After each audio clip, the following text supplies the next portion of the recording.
하나님의 말씀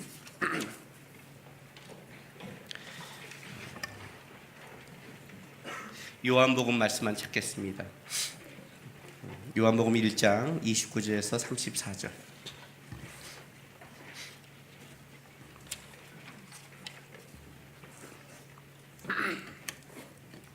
요한복음 1장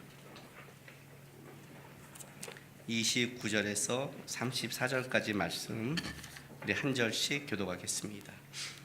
이튿날 요한이 예수께서 자기에게 나오심을 보고 이르되 보라, 세상 죄를 지고 가는 하나님의 어린 양이로다.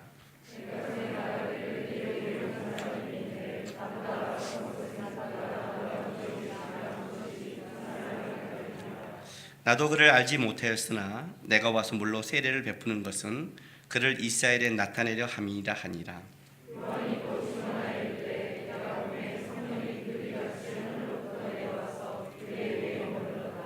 나도 그를 알지 못하였으나 나를 보내 물로 세례를 베풀라 하신 그이가 나에게 말씀하시되 성령이 내려서 누구 위에든지 머무는 것을 보거든 그가 곧 성령으로 세례를 베푸신 이인 줄 알라 하셨기에. 아멘. 이스라엘 백성들이 400년 동안 하나님의 말씀을 듣지 못하다가 어느 날 광야에서 외치는 자의 소리가 들렸습니다. 근데 그 외친 자의 소리가 그들이 상상한 것 이상의 쇼킹한 사건이었습니다. 왜냐하면 독사의 자식들아라고 시작했습니다. 그리고 너희에게 임박할 진노가 있을 것이다 라고 말합니다. 그 외침이 그냥 그 이스라엘 백성들, 하나님의 그 백성들에 대한 위로와 하나님이 널 기억하고 있다, 염려하지 마라, 하나님은 400년 동안 잊은 게 아니다 라는 그 위로의 말씀이 아니라 400년 만에 울려 퍼진 말씀이 이스라엘 백성들에게 심판의 임박함과 그들의 본질이 얼마나 악함을 드러내는 독사의 자식이라는 그 외침이 들리기 시작했습니다. 이 광야에서 외치는 자의 이 소리는 그냥 묻혀진 게 아니라 이스라엘 많은 백성들에게 이것이 퍼져나갔습니다. 어쩌면 이스라엘 백성들 자신들도 이 400년 동안에 이 하나님의 말씀이 없는 이 가운데 이 외침에 대해서 벗어날 수 없는, 거부할 수 없는 자기들 안에 죄의 찔림과 자기들 안에 문제를 인식하고 있었습니다. 그래서 이제 세례 요한을 광야에서 외치는 자의 소리를 버릴 수 없었죠. 특별히 그가 광야에서 나타났을 때는 엘리야 같았고, 그리고 그는 청렴했으며 그는 30년 동안 하나님의 그 앞에서 준비된 사람이었기에 그의 외침은 울림이 있었습니다. 그런데 이 독사의 자식들아, 이 임박한 진노란 이것을 말하면서 그 외침 속에 세례 요한이 그들에게 말한 것, 그 해결책은 뭐였냐면 우리가 무엇을 하면 좋겠습니까? 라고는 이것은 옷 두 벌린 자는 나눠주고 먹을 것도 나눠주라는 거였습니다. 세리들은 세금을 정한 세금만 거두라는 겁니다. 군인들은 어떻게 하라고요? 받은 급료를 족한 줄로 알고 그 힘을 남용하지 말라고 얘기합니다. 이 외침은, 이 독사의 자식이라는 이 외침 속에 그의 해결책은 어떻게 보면 윤리적이고 도덕적이며 우리가 생각하기에 마땅히 그래, 우리가 기본을 놓쳤구나. 어쩌면 이 독사의 자식이란 말과 이것이 그렇게 크게 잘못은 했지만 이런 걸 갖고 독사의 자식이야 라고 말할 만큼의 그런 해결책은 아니었습니다. 여러분, 세례 요한의 세례를 우리가 좀 먼저 알아야 될 게 있습니다. 세례 요한의 세례는 두 가지의 두 가지의 성향을 가지고 있습니다. 하나는 뭐냐면 그가 회개의 길로 인도하는 세례입니다. 그래서 그는 백성을 향해 먼저 외침을 했습니다. 백성들에게 너희의 본질을 얘기해주고 너희가 어떻게 해서 그 본질에서 벗어나는 회개의 방법을 가르치는 것이었고, 또 하나는 오늘 우리가 본문에 읽듯이 요한복음 1장 31절 봤더니 나도 그를 알지 못하였으나 내가 와서 물로 세례를 베푸는 것은 그를 이스라엘에게 나타내려 함이라. 이게 세례 요한의 또 하나의 사역이죠. 물로 세례를 주는 건 뭐냐면 백성들에게 너희가 임박한 진노 앞에 피할 수 없는 죄인이다. 내가 회개로 인도하는 세례를 줄 것이다. 너희가 이 회개를 인도하지 않으면 너희는 어떻게 돼요? 심판받을 것이라는 백성들에게 경고와 더불어서 또 하나는 뭐가 있냐면 예수 그리스도를 나타내는 그 진정한 그들의 회개를 회복시킬 수 있는 예수로 인도하는 세례였다는 겁니다. 근데 왜 그렇게 인도하는데 전제가, 세례 안의 전제가 왜 옷도 벌린 자는 나눠주고 왜 세리들은 정한세 외에 걷지 말고 군인들은 자족하는 걸 배워라. 근데 왜 이걸로 갔냐면 이건 윤리 도덕적인 문제가 아니라 사실은 원래 이렇게 해야 되는 거죠. 다른 말로 할게요. 정상적이라면, 사람이 정상적인 사고를 하고 사람들이 죄에 빠지지 않은 정상적인 삶을 살아간다면 마땅히 옆에 있는 자를 도울 수 있어야 되고 함께 할 수 있어야 되고 자기의 맡겨진 거를 잘 담당해야 되고 거기에 자기의 욕심과 자기의 정욕을 넣어서 그것을 굽게 하거나 그것을 틀어지게 하면 안 되는 거죠. 이것은 죄가 들어와서 만든 역사죠. 단순하게 지금 우리가 윤리도덕을 어겼네 이런 걸 얘기하는 게 아니라, 그런 걸 말하는 게 아니라 세례 요한이 말하는 것은 너희가 지금 정상적인 데서 틀어졌다는 거예요. 그 정상적에서 틀어진 건 윤리도덕의 틀어짐이 아니라 실제는 뭐예요? 독사의 자식이라는, 마귀의 자식이라는 그 배후에 죄가 관여하고 있다는, 죄가 모든 것을 틀어버렸다는 걸 외치고 있는 거예요. 세례 요한이 말한 이것은 다시 정상으로 회복을 얘기하는 거예요. 마땅히 세리들은 그만큼 거둬야 되고 군인들은 힘을 남용하지 말아야 되고 자기 주신 거에 대한 감사를 해야 되고 먹을 것이 있는데 옆 사람이 굶고 있으면 나눠줘야 되고 옷 두 벌린 자가 힘들어하면 나눠줄 수 있는 정상으로 회복, 이게 세례 요한이 외치는 겁니다. 예수님이 오셔서 이제 이걸 완성시킬 거예요. 그러니까 이 앞에 말한 세례 요한의 외침은 윤리도덕이 아니라 결국 정상으로 회복이라는 거죠. 그렇다면 뭐가 있냐면 우리가 예수님께서 오셔서 정상으로 우리를 회복시키는 것이 그의 삶의 목적이라면 죄란 어떤 걸 갖고 있냐면 정상으로의 회복을 싫어한다는 거죠. 죄는 비정상적인 것을 추구한다는 뜻이죠. 여러분, 우리가 살아가는 세상이 정상이라고 생각하십니까? 여러분이 지금 생각하고 살아가는 게 정상이라고 생각하세요? 여러분이 하나하나 결정하는 것들이 바르다고 생각하십니까? 우리가 사는 세상을 지금 놓치고 있습니다. 죄가 관영했던 세상이 어떤 건지 모릅니다. 세례 요한이 이 독사의 자식이라고 강하게 외치는 건 뭐냐면 그가 그냥 깜짝 쇼하고 놀라기 위해서 어떤 자기 말을 하기 위해서 그냥 사람들을 깜짝 놀란 게 아니라 우리가 사는 세상의 본질을 처음부터 외치고 나간 거예요. 이 독사의 자식들하고 심판으로 향하고 있다는 거예요. 정신 차리라는 거죠. 무엇을 먹고 마시고 입을까의 문제보다 더 본질적이고 중요한 문제가 있다는 거예요. 이 비정상적인 세상 속에서 살아가면서 너희 안에 뭐가 있어야 돼요, 여러분? 비정상을 보고에 대한 탄식이 있어야 되거든요. 정상적인 사람은 이 탄식이 있어야 되는데 그렇지 않다고 얘기하는 거예요. 이게 죄가 갖고 있는 거예요. 회개란 어떤 뜻을 갖고 있냐면 본래 잃어버렸던 자리로 다시의 회복을 얘기하는 게 회개입니다. 회개는 방향성을 돌이킨다고 합니다. 회개의 원뜻은 내가 가던 길을 180도 돌이켜서 돌아가는 겁니다. 여러분, 내가 가던 길을 180도 돌이킵니다. 그 길이 어떤 길입니까? 주님을 바라보는 길이겠죠. 창세기 11장에 인간은 죄를 짓고 바벨탑을 향해 갑니다. 그들은 하나님을 떠나가는 것이 그들의 죄의 속성입니다. 그렇다면 회개란 다시 방향을 돌이켜서 원래 하나님을 바라보는 자리로, 하나님을 쫓는 자리로, 하나님을 소망하는 자리로 돌이키는 것이 회개입니다. 이게 세례 요한이 외친 겁니다. 옷두벌 있는 자, 세리들, 군인들이 정상으로 회복하는 건 뭐냐면 그게 바로 회개하라는 겁니다. 너희가 비정상으로 치닫고 있는 것을 기억하고 그 자리가 심판의 자리며 그 자리에 도끼가 이미 나무 뿌리에 놓여 있으니 정신 차리고 다시 하나님이 원하는 자리, 정상의 자리, 회복의 자리로 바라보라는 겁니다. 이게 죄입니다. 그래서 죄는 방향성과 연결되어 있다고 항상 말합니다. 여러분, 죄가 들어오면 죄는 이런 걸 가지고 있습니다. 죄는 반항하는 속성을 가지고 있습니다. 죄는 반항합니다. 죄는 하나님 반대편에 쓰기를 좋아합니다. 창세기 11장의 얘기입니다. 하나님을 떠나 자기 가서 우리의 이름을 내자. 이게 죄의 속성입니다. 우리 안에 있는 속성입니다. 여러분 안에 있는 겁니다. 여러분들은 하나님 앞에 도전하고 반항하는 것을 즐겨합니다. 그렇죠? 모범적이고 그냥 똑바로 나오면 재미없죠? 뭔가 학교에서도 담장 선생님 앞에 반하고 담장을 넘어야 뭔가 좀 멋있죠? 그죠? 그냥 정상적으로 목사님이 시킨다 하면 재미없는 인생을 살아가죠. 뭔가 튀어야 되지 않아요? 반항하고 계시군요. 저한테 지금 다 표정들이. 인정하고 싶지 않네요. 그죠? 여러분이 갖고 있는 속성입니다.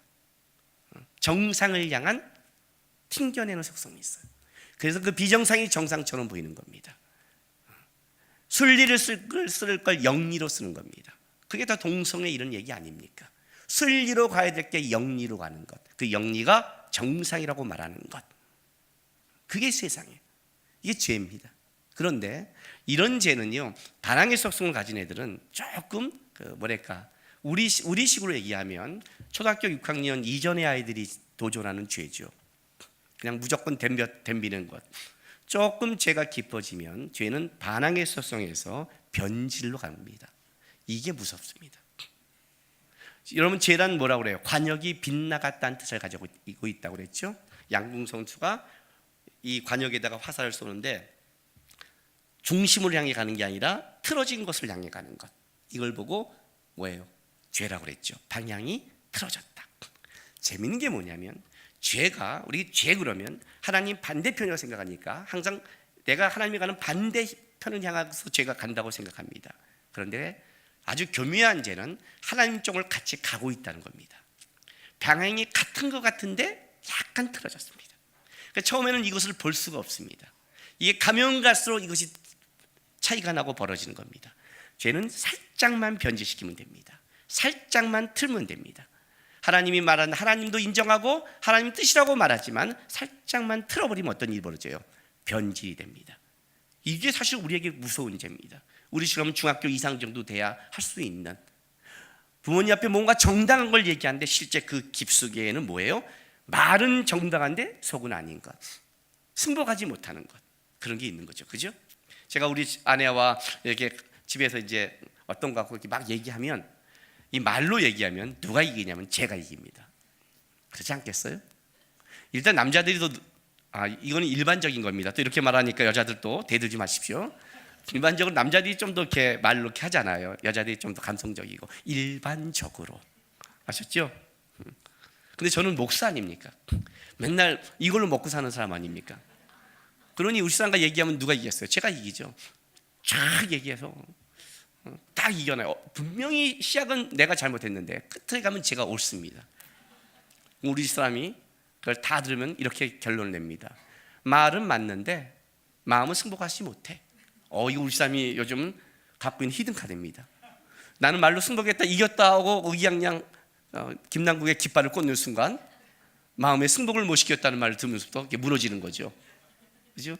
우리 사람이 본 거죠. 이 사람이 분명히 말은 맞는 것 같은데 그 속에 깊은 곳에 이거는 말빨이야 라는 걸 본 거죠. 변질된 거죠. 이제 우리 사람들이 이렇게 얘기하면 나중에 당신 변질돼서 이렇게 얘기할지 모르겠지만 우리 안에 그런 게 있죠, 솔직히요. 그죠? 합리적이고 말은 그렇게 하고 그럴 수밖에 없었어 라고 얘기하지만 실제는 뭐예요? 사실은 그 안에서 변질된 거죠. 죄에 갖고 있는 무서움입니다. 로마서를 볼까요? 7장. 죄가 얼마나 무서운지.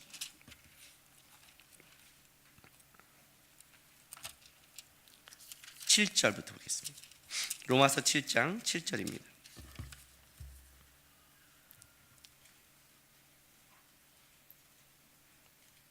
그런지 우리가 무슨 말을 하리요? 율법이 죄냐? 그럴 수 없느니라. 율법으로 말미암지 않고는 내가 죄를 알지 못하였으니 곧 율법이 탐내지 말라 하지 아니하였더라면 내가 탐심을 알지 못하였으리라. 그러나 죄가 기회를 타서 계명으로 말미암아 내 속에 온갖 탐심을 이루었나니 이는 율법이 없으면 죄가 죽은 것입니다. 전에 율법을 깨닫지 못했을 때에는 내가 살았더니 계명이 이름에 죄는 살아나고 나는 죽었도다. 생명에 이르게 할 그 계명이 내게 대하여 도리어 사망에 이르게 하는 것이 되었도다. 죄가 기회를 타서 계명으로 말미암아 나를 속이고 그것으로 나를 죽였는지라. 얼마나 이 죄가 무서운지를 우리에게 알려주는 겁니다. 죄는 우리에게 줘야 될 생명마저도 변질시킬 수 있답니다. 생명마저도 틀 수 있답니다. 죄는 기회를 타서 그 생명이 사망이 되게 할 수 있다고 합니다. 무섭죠? 여러분, 죄라는 것에 대해서 경히 여기면 안 됩니다. 우리는 살아가면서 죄에 대해서 너무 경히 여깁니다. 여러분이 하나님의 은혜를 주고 하나님이 평안을 주고 잘 살아가면 뭐 아무것도 아닌 것 쯤이하고 넘어갑니다. 저는 지난주 목장에서 우리 청년들에게 이렇게 말했습니다. 저는 영화를 볼 때 요즘 결정한 게 하나 있습니다.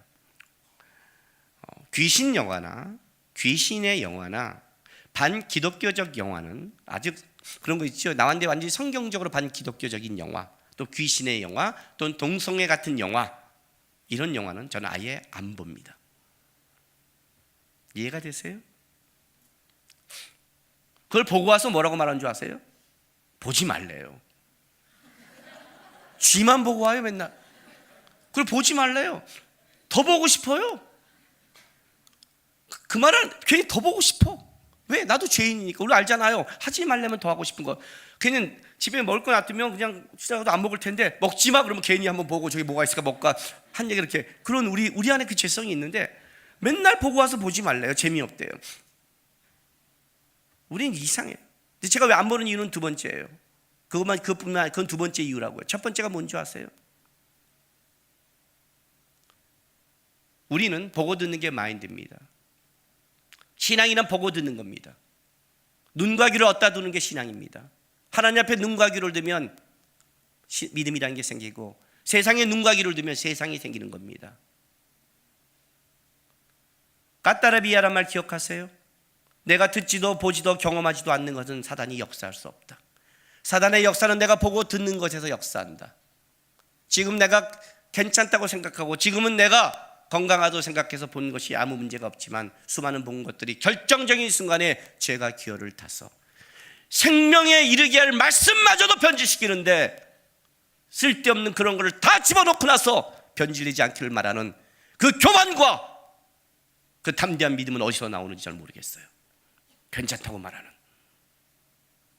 그렇게 자기들이 대단한지.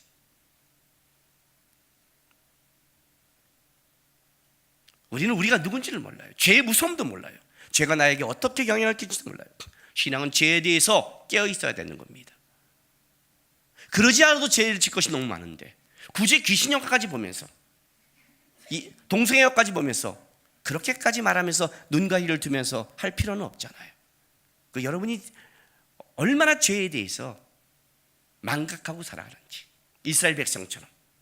그래서 세로안이 외치는 거예요. 독사의 자식이라고요. 정신 차리고 너희가 어디에 저 뿌리가 깊은지를 외치고 있는 거예요. 그것이 언제 드러나냐면 사건을 만나면 드러나기 시작합니다. 지금 이렇게 흘러가다가 자기는 잘 살고 있다고 생각하다가 어떤 문제 앞에 서면 우리는 뭘 보냐면 우리가 그 문제 앞에 어떤 해결책도 할 수 없는, 아무것도 할 수 없는 연약함을 보기 시작하는 겁니다. 우리가 죄에 끌려가고 있는 힘없는 자라는 것을, 우리가 하나님의 은혜 아니면 살아갈 수 없던 자라는 걸 어떤 사건을 만나야 그때 정신을 차립니다. 그러니까 우리는 은혜를 줘도 은혜가 은혜인 줄 모르고 살아가는 거죠. 그죠? 그렇게 살아가는 겁니다. 우리는 우리 자신을 보지 못합니다. 그래서 세로안이 와서 첫 번째 외친 게 이겁니다. 우리 자신을 먼저 보게 해줬습니다. 그것이 독사의 자식입니다. 심판으로 인도갈 우리의 본질입니다. 이것이 세로안이 우리에게 준, 하나님이 우리에게 준 사랑의 외침이었습니다. 너가 누군지를 봐라. 근데 문제는 뭐냐면 이것만 하면 안 되잖아요. 그렇죠? 이걸로 끝나면 안 되잖아요. 세로안이 그래서 두 번째 외친 게 있습니다. 그럼 우리가 어찌할 거예요? 어떻게 이 문제를 해결할 거? 그게 오늘 요한복음의 외침입니다. 요한복음 1장 29절 보겠습니다. 이튿날 요한이 예수께서 자기의 나오심을 보고 이르되 보라 세상 죄를 지고 가는 하나님의 어린 양이로다 라고 말합니다. 한쪽에서는 독사의 자식들아 임박할 진노를 어떻게 피할래? 라고 말하고 그럼 어찌할 거 하고 있는 했을 때 정상으로 회복하는 것을 얘기하고 나서 너희가 옷 두 벌인 자를 나눠주라는 건 뭐냐면 그것이 정상으로 된 게 아니라 너희의 본질이 정상적인 회복을 사모하라는 뜻이죠. 세리가 정상적으로 색을 먹는다는 것은 이걸 해놓고 나는 의인이라고 말하는 게 아니라 정상적인 삶을 추구하라는 거죠. 근데 그 정상은 우리가 할 수 없는 거죠. 누가 하는 거예요? 다시 세로안의 두 번째 외침이 터졌습니다. 보라 세상 죄를 지고 하는 하나님의 어린 양이로다. 너희를 변질시키고 너를 망하게 하고 너를 끔찍게 하는 그 죄를 해결하는 바로 하나님의 어린 양이로다. 공관복음에는 없는 요한이 외치는 얘기입니다. 어린 양의 표현입니다. 이 어린 양이라는 표현은 구약에서 희생 제물을 주로 사용하는 낱말입니다. 모세오경에 가장 많이 사용했고 민수기에 가장 많이 사용합니다. 그리고 이 어린 양은 우리에게 뭘 연상시키냐면 유월절의 어린 양을 연상시킵니다. 이스라엘 백성을 구원했을 때 유월절의 어린 양을 잡아 은과 문설주 지방에 바르고 죽음이 넘어간 것을 연상시킨 겁니다. 보라, 세상자를 주관하는 하나님의 어린 양이로다. 문제는 이 세례요한은 이것이 인간의 지혜와 방법으로 할 수 없다고 얘기합니다. 오늘 세례요한도 자기가 뭐라고 고백하냐면 31절 33절에 보면 나도 그를 알지 못하였으나 그럽니다. 나도 그를 알지 못하였으나 내가 와서 물로 세례를 베푸는 것은 그를 이스라엘에 나타내려 함이라 하고 33절에 봤더니 나도 그를 알지 못하였으나 나를 보내어 물로 세례를 베풀라 하신 그이가 나에게 말씀하시되 성령이 내려서 누구 위에든지 머무는 것을 보거든 그가 곧 성령으로 세례를 베푸신 줄 알라 하셨기에 라고 말합니다. 이거는 세례요한의 눈에도 인간의 눈에도 아무리 앞서간 자의 눈에도 알 수 없는 겁니다. 이걸 보여주신 것은 성령의 은혜밖에 없습니다. 하나님의 은혜밖에 없다고 얘기합니다. 자기 또한 자기의 지혜와 능력으로 이 죄에서 해결할 분을 알아볼 수 있는 실력과 지혜가 있는 것이 아니라 나를 부르신 이가 성령으로 내려서 비둘기같이 내릴 때 하나님의 도움과 은혜 아니면 볼 수 없는 길이라고 얘기하고 있는 겁니다. 성령의 은혜. 우리가 살아가면서 항상 구해야 되고 붙잡아야 되고 소망해야 될 하나님을 의지하기만 분별할 수 있고 하나님 안에서만 우리가 바라볼 수 있다고 얘기하는 성령님의 은혜입니다. 우리 시장 속의 수많은 기도 제목 중에 가장 의지해야 될 것이고 우리 세계의 낭만과 어려움 속에 가장 바라볼 것이 뭐냐면 문제 해결이 아니라 성령 하나님의 분별과 지혜가 없으면 우리는 그 하나님이 원하는 본질적 삶을 살아갈 수 없다고 얘기하는 겁니다. 이것이 사건을 만나면 아는 겁니다. 인간은 근본적으로 죄의 문제를 해결할 수 없구나. 보라, 세상죄를 주관하는 하나님의 어린 양이로다. 여러분, 이 말이 지금 은혜가 되십니까? 우리 너무나 잘 알고 있는데 저는 지난 주에 이번 주간이죠. 주간에 좀 화가 났습니다. 말씀을 준비하고 있는데 전화 한 통이 왔습니다. 전화 받은 자가 누구냐면 전화한 자가 우리 교회 루디아 회장인 마정옥 집사입니다. 목사님하고 전화가 왔어요. 그래서 말씀하다가 왜 그랬더니 목사님 말해. 전화는 받고 이렇게 눈은 성경을 보면서 같이 이제 얘기하고 있는데 목사님 저 암이 재발했나 봐요라고 했어요. 7년 전에 백혈병을 걸려서 무균실에 들어가고 기가 막히게 골수 이스자를 찾아서 회복이 됐습니다. 그리고 이제 감사하면서 은혜 가운데 살아왔습니다. 7년이 지났는데 그 재발이라고 하기도 그렇고 같은 다시 그 병이 나타났다고 합니다. 정에 내가 순간 이게 이제 성경 보면서 이렇게 받다 보니까 뭐 그랬어요. 제가 뭐라고 그랬더니 암이 재발했나 봐요. 그래요. 순간 제가 30초 동안 말을 못했습니다. 그래? 확실해? 그랬더니 예, 확실한 것 같아요. 확실하대요. 암은 확실한 거죠. 치료는 어떻게 골수 있자 또 찾아야 돼? 항암을 할지 찾아야 될지 어떨지는 모르겠지만 그거는 검사 결과를 해봐야 된다고 얘기하는 겁니다. 알았어, 기도할게 하고 전화를 딱 끊었습니다.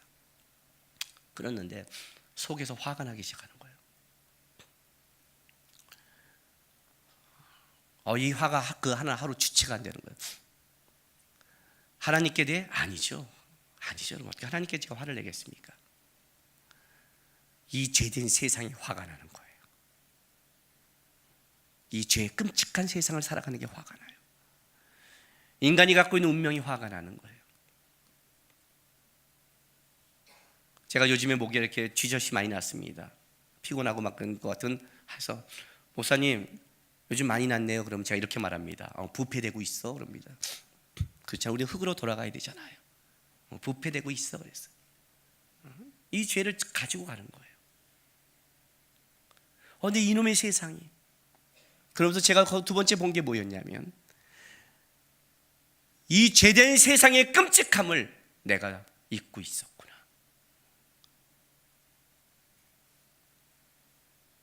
잊고 있었구나. 하나님의 은혜를 주고 먹고 살게 해주고 살만하게 해주고 하나님의 은혜 가운데 살았더니 내가 속한 세상이고 내가 붙잡아야 될 대상을 내가 놓치고 있었구나. 이거보다 더 끔찍한 우린 죄의 세상을 겪고 있을 텐데, 성경은 그 이야기를 하고 있는데, 우리가 본질적으로 독사의 자식이며 우리는 심판으로 간다는 걸 성경은 얘기하고 있는데, 내 몸이 하루하루 심판을 향해 가고 있는데, 주님이 내 시대에, 내가 살아간 시대에 재림하지 않는다 할지라도 나는 내 개인적인 종말을 향해 오늘 하루하루 걸어가고 있고 내 몸은 그걸 반응하고 있는데, 내가 진짜 기도하고 내가 바라볼 게 뭔지를 놓치고 있었구나. 사건을 만났더니 내가 놓치고 있던 게 보이기 시작한 거예요.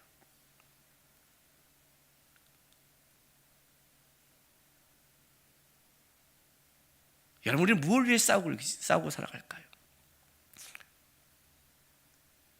여러분, 무엇 때문에 싸우십니까?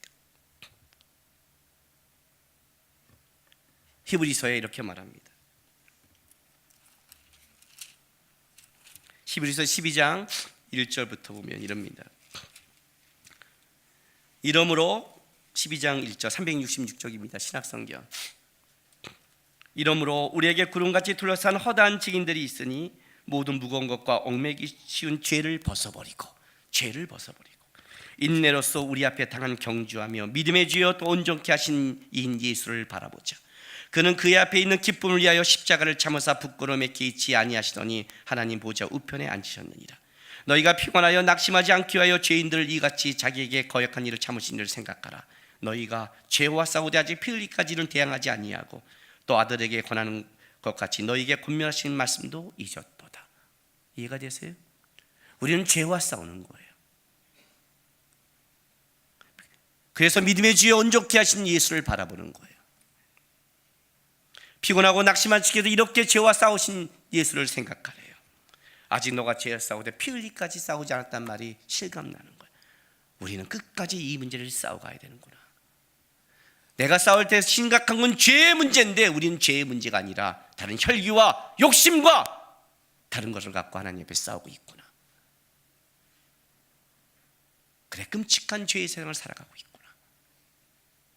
우리가 예수를 바라본다는 것은 다른 말로 한다면 이 땅에 죄와 싸우겠다는 뜻이고, 정상적인 회복을 사모한다는 뜻이고, 하나님 나라가 왔을 때 온전하기를 소망하는 싸움을 하는구나.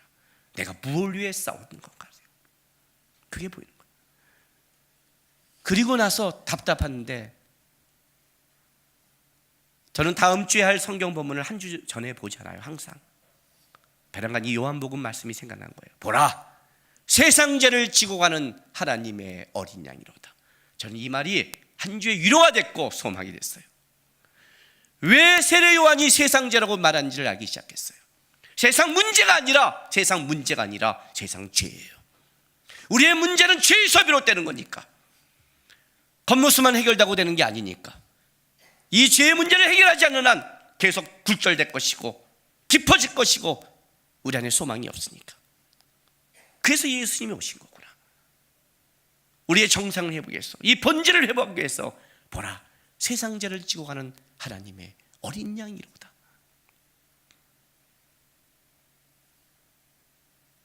왜 기독교가 복음이고 왜 기독교가 소망인 걸 알기 시작했어요. 복음이란 기쁜 소식 아니에요. 문제를 근본적으로 해결하지 못한다면 어떻게 그게 기쁜 거겠어요? 그렇죠? 병원에 갔더니 깊은 병에 걸렸는데 잠시 그 진통만 해결해주는 약만 준다면 어떻게 그것이 위로가 되겠어요? 본질을 회복시켜야죠. 이 문제를 얘기하는 거구나.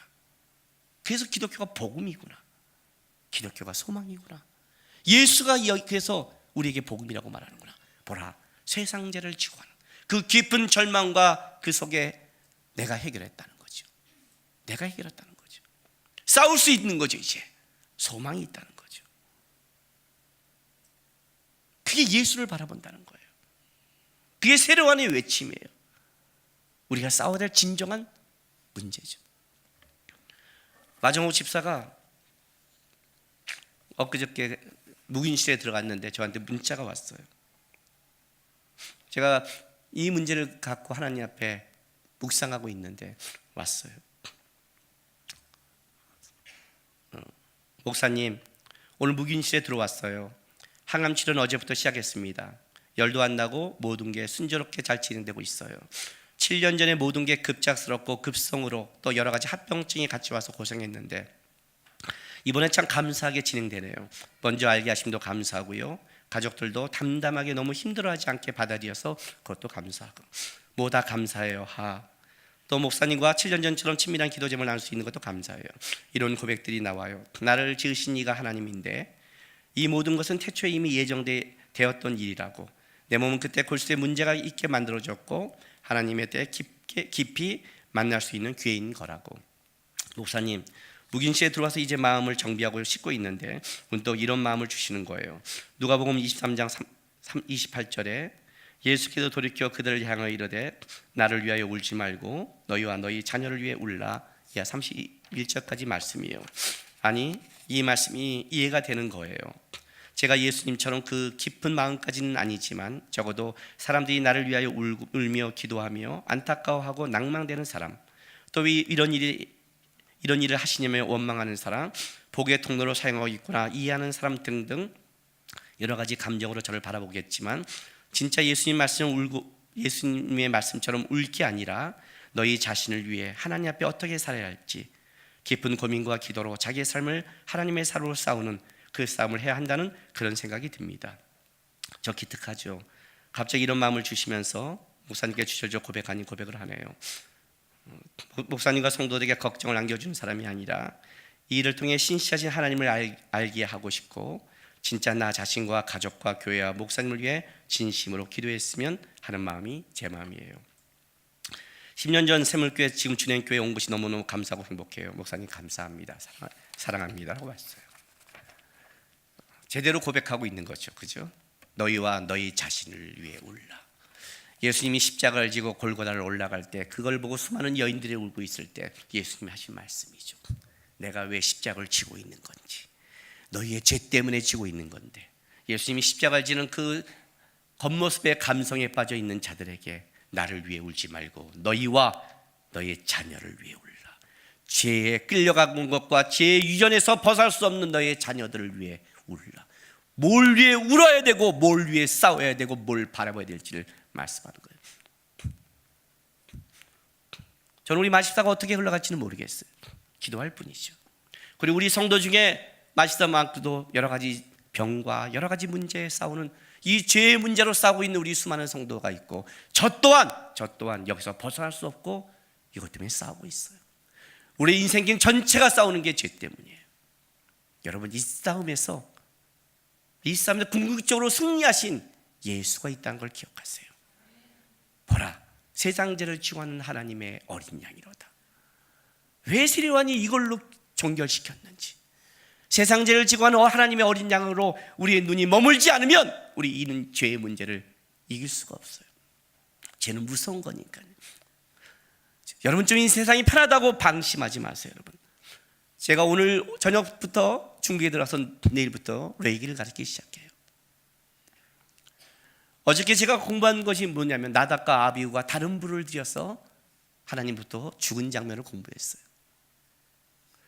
나답과 아비후가 다른 불로 죽은 그 장면의 바로 앞본문이 뭐냐면 아론과 아론의 아들들에게 제사장으로 위임한 영광스러운 위임식을 마친 다음에 벌어진 사건이에요. 놀랍죠?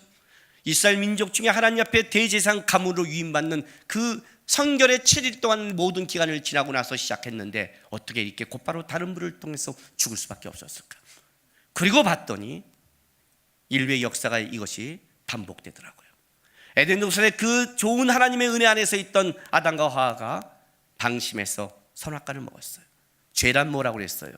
내 눈에는 작게 보인다고 그랬죠. 아담과 하와가 한 잘못은 거기 있는 동산나물의 과일 하나 먹은 것밖에 안 되는 우리 눈에는 작은 거였지만 그것이 인류의 역사를 바꿔버렸다고 했어요. 그의 방심이. 하나님의 은혜로부터 노아의 홍수 때 모두 삶이 죽었을 때 은혜를 입은 노아는 나오자마자 방심해서 술을 먹고 죄를 졌어요. 하나님이 이스라엘 백성을 구원해서 신의 산에서 십계명을 주는 그 거룩한 순간에 이스라엘 백성을 밑에서 금송아지를 만들었어요. 대제사장 가문으로 유임받고 그 유임식이 끝나자마자 그런 다른 불을 드렸어요. 이게 우리의 모습이구나. 은혜를 주면 은혜인 줄 모르고 편안하게 하면 오히려 하나님을 붙잡는 게 아니라 죄를 망각하는 우리의 모습이 있구나. 우리의 모습이 있구나. 여러분 인생 속에 어떤 문제가 드러나거나 여러분 인생 속에 불만이 드러나거나 어떤 것이 드러날 때 명심할 건 뭐냐면 여러분의 안목이 아니라 내가 혹시 나도 모르게 죄 속에 미혹되고 끌려가는 건 아닌지, 죄의 마음을 잃은 건 아닌지 그걸 점검해야 되는 거예요. 신앙의 싸움은 이 싸움이에요. 여러분, 예수를 바라본다는 것은 윤리도덕으로 온전한 것이 아니라 죄에 비껴갈 수 있는 우리 속에 주님 아니면 우리는 온전히 쓸 수 없음이기 때문에 나는 하나님의 어린 양 예수가 필요합니다. 난 예수가 복음이고 예수가 소망입니다. 주님이 분별하지 않으면 살아갈 수 없습니다. 그것이 예수를 찾는 목적이고 예배하는 목적이고 붙잡는 목적이에요. 아셨어요, 여러분? 일주일에 한 번 예배 안 드린다고 해서 여러분들에게 큰 문제가 없어요. 그러나 그렇게 신앙이 하나하나 비껴가기 시작하면 나도 모르게 죄 가운데 살아가면서 죄가 뭔지를 모르고 살아가는 불행한 인생을 살아간다는 거죠. 마지막 14사건에 화가 나고 있는 내 문제를 보면서, 이 죄된 세상을 보면서, 내가 왜 화를 내는가 보면서 하나님의 예수를 나도 놓치고 있었구나. 그렇지, 이렇게 가는 거지 평생. 우리 안에 수많은 죄의 문제를 싸울 때 다독여주고 기도해주고 예수가 있다고 말해주고 함께 가야지. 예수를 놓쳤구나. 보라, 세상 죄를 지고 가는 하나님의 어린 양이로다. 이 예수 바라보면서, 예수 붙잡으면서 이 죄된 세상에서 피일까지 싸우시고 싸우는 형제를 위로해 주시고 함께 주님의 나라 위에 달려가는 믿음의 사람 되시기를 부탁드립니다. 기도하겠습니다.